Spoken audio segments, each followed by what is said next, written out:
বানাইতেন না, যে নবীকে না বানাইলে মালিক জমিন বানাইতেন না, যে নবীকে না বানাইলে জান্নাত বানাইতেন না, জাহান্নামের সৃষ্টি হতো না, লৌহ কলম কোনো কিছু সৃষ্টি হইতো না। ওই নবীকে, ওই মহাব্বতের মানুষকে যে কাফের গালি দিয়েছে, এই প্রতিশোধ না নেওয়া পর্যন্ত মালিকেরও ভালো লাগতেছে না, মালিকেরও ভালো লাগতেছে না। মালিক জবাব দিয়ে দিলেন। আর আমাদের নবী কেমন নবী, কেমন নবী! এক একজন নবী ছিল এক একটা গোত্রের জন্য। ইব্রাহিম আলাইহিস সালাতু ওয়াস সালাম ছিলেন একটা অংশের জন্য, লূত আলাইহিস সালাম ছিলেন একটা গোত্রের জন্য, লূত গোত্রের জন্য। এক এক নবী ছিল অঞ্চল ভিত্তিক নবী, জাতি ভিত্তিক নবী। আর আমার নবীকে যখন আল্লাহ রাব্বুল আলামিন পাঠাইলেন, নবীকে বললেন যে আমি যার যার আল্লাহ, আপনি তার তার নবী। আমি আসমানের আল্লাহ, আপনি আসমানের নবী। আমি জমিনের আল্লাহ, আপনি জমিনের নবী। আমি জান্নাতের আল্লাহ, আপনি জান্নাতের নবী। আমি জাহান্নামের আল্লাহ, আপনি জাহান্নামের নবী। আমি সমুদ্রের আল্লাহ, আপনি সমুদ্রের নবী। আর আমি পুরা বিশ্বের সকল মানুষের আল্লাহ, চাই সে ইহুদি হোক, চাই সে নাসারা হোক, চাই সে হিন্দু হোক, মানুষ আর না মানুষ, খালেক তো আমি। আপনি তেমনি ভাবে তামাম বিশ্বের সকল ধর্মের মানুষের নবী। কি বলেন কথা ঠিক কিনা? সম্মানিত হাজিরিন, এই নবীকে গালি দেবার পরে আল্লাহর সহ্য হয় নাই।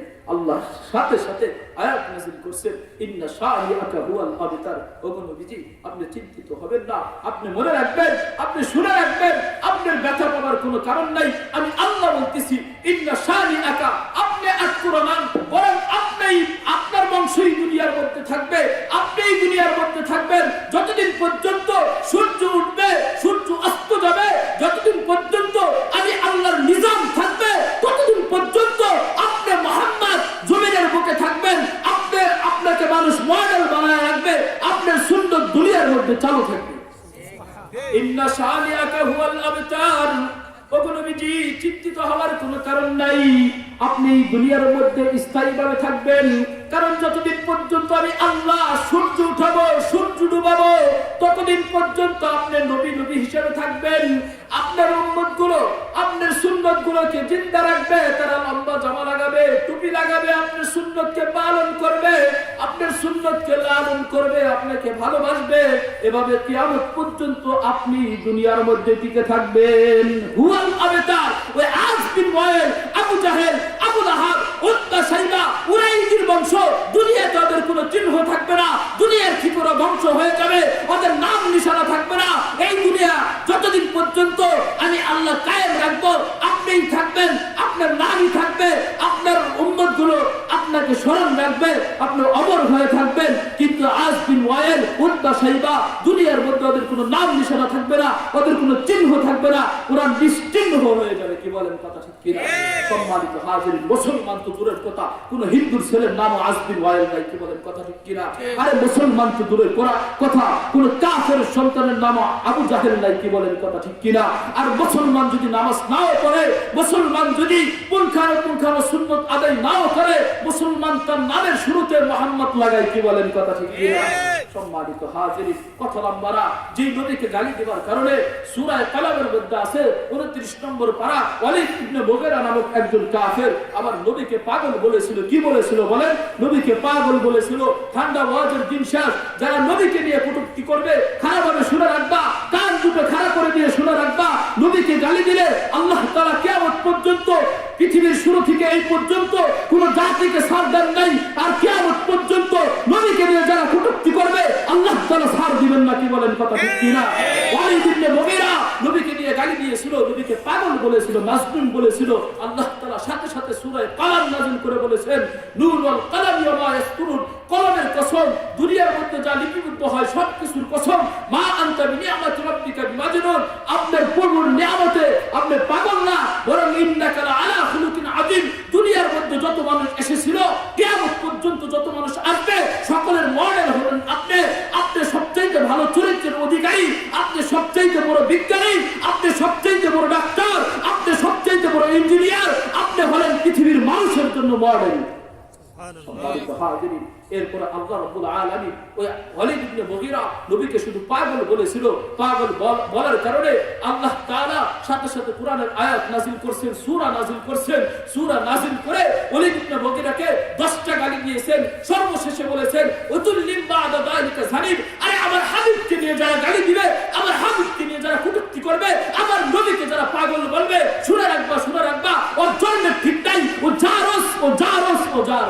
আল্লাহ তাআলা বলেছেন ওয়াতুল্লিম বাদা যালিকা জানিন, খোঁজ নিয়ে দেখা গেছে ওয়ালিদ ইবনে মুগীরা ওর পিতৃ পরিচয় ছিল না, ও যার সন্তান ছিল।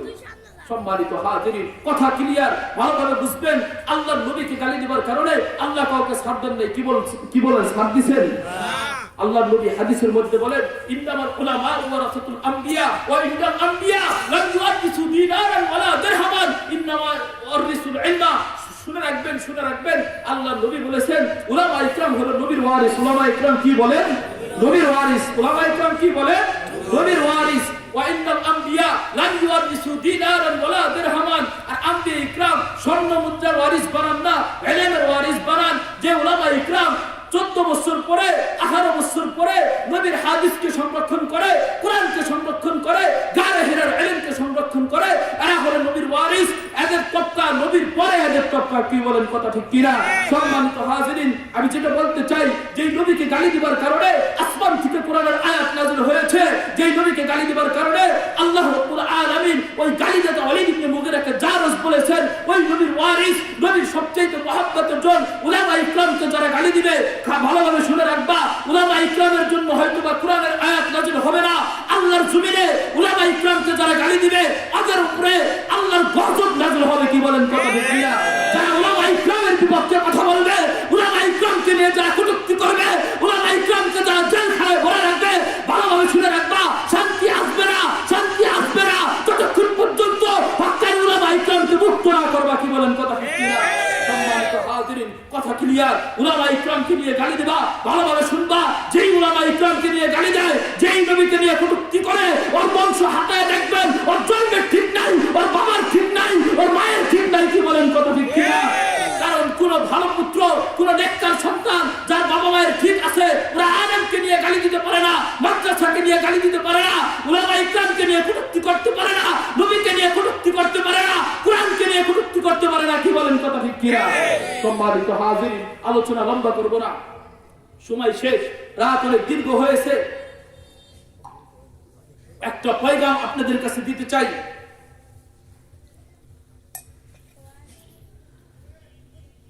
কাফেররা নবীর চির দুশমন। কি বলেন?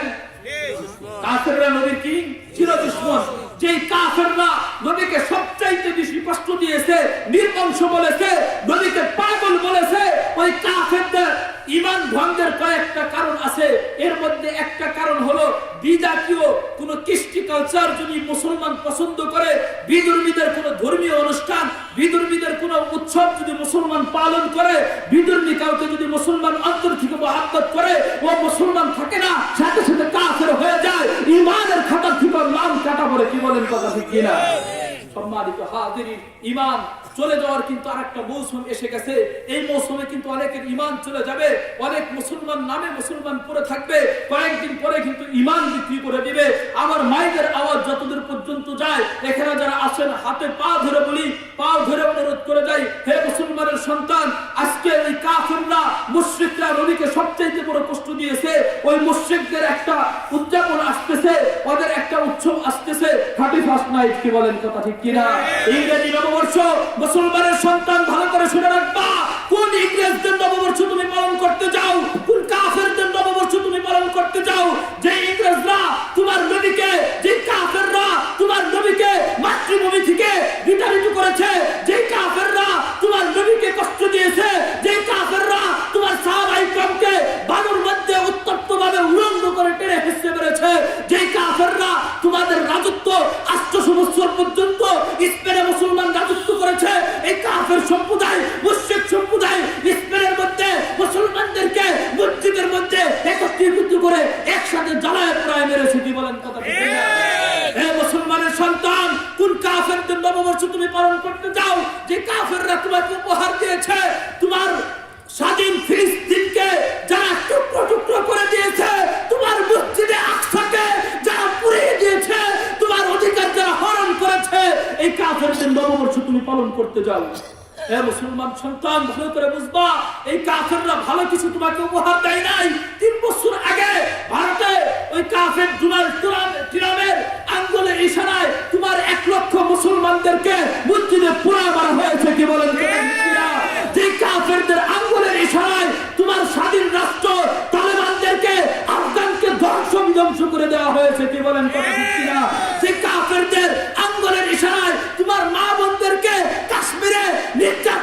হচ্ছে ওই কাফেরদের নববর্ষ মুসলমানের সন্তান পালন করতে পারে না। কি বলেন, কথা ঠিক কিনা?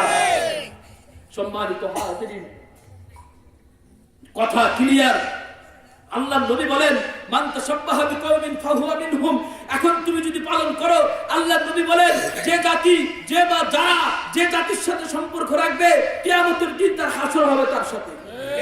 এখন যদি আমি কাফেরের সাথে তাল মিলাইয়া 31 নাইট ইংরেজি নববর্ষ পালন করি, কাল কিয়ামতের ময়দানে ওই কাফের রুমাতের সাথে তোমার কিয়ামত হবে, হাসর নাসর হবে। কি বলেন, কথা ঠিক কিনা? সম্মানিত হাজিরিন, এই জন্য বলতে চাই, মুসলমানের সন্তান 31 নাইটের আসল পরিচয় কি তুমি জানো? আসল ইতিহাস কি তুমি জানো? এই রুমাত মুশরিকরা ওরা কি করতো? এই ডিসেম্বরের 31 তারিখে রাত 12টার 1 মিনিট আগে ওদের একটা মূর্তি আছে, জানুস মূর্তি। কি মূর্তি বলেন? জানুস নাম। এই জানুস মূর্তি, 2 মাথাওয়ালা মূর্তি। ওরা রাত 12টার আগে পিছনের মাথার দিকে যায় বলতো, হে জানুস মূর্তি, এই পুরো বছরটা তুমি আমাদেরকে শান্তিতে রাখছো, সুখে রাখছো, তোমার জন্য কৃতজ্ঞতা প্রকাশ করতেছি।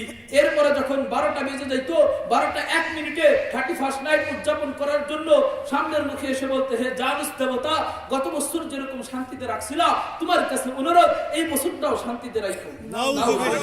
এই মুসলমানের সন্তান ভালো ভালো বুঝবা, আমার মালিক তো এক মালিক, আমার মালিক তো 2 মুখা মালিক না। কি বলেন, কথা ঠিক কিনা? আমার ধর্ম বিশ্বাস, আমার আল্লাহর হুকুমে আসমান চলে, আমার মালিকের হুকুমে জমিন চলে। আমি তো 3 খুদায় বিশ্বাসী না, আমি তো 2 খুদায় বিশ্বাসী না। হিন্দুদের মতো তো আমি 33 কোটি খুদায় বিশ্বাসী না, আমি তো 1 খুদায় বিশ্বাসী, আমি তো 1 নবীতে বিশ্বাসী। কি বলেন, কথা ঠিক কিনা? সম্মানিত হাজিরিন, আপনাদের কাছে উদারত আহ্বান, যে বাবারা আছেন, এই বাবাদের কাছে আহ্বান জানাই, কোন বাবার সন্তান যেন 31 নাইট পালন করতে না পারে। সকলে রাজি আছেন তো? ইনশাআল্লাহ। আজ থেকে তওবা করলাম, যতদিন দুনিয়াতে বাঁচবো, আমার সন্তান, আমার ভাই, আমি যদি সমাজপতি হই, আমাদের সমাজের লোকদেরকে 31 নাইট উদযাপন করতে দিব না। সকলে রাজি আছেন তো? ইনশাআল্লাহ। আল্লাহ তাআলা আমাদের সকলকে যে আলোচনা করা হলো আমল করবার মতো তৌফিক দান করেন। আমিন ওয়া আখিরু দাওয়ানা আলহামদুলিল্লাহি রাব্বিল আলামিন।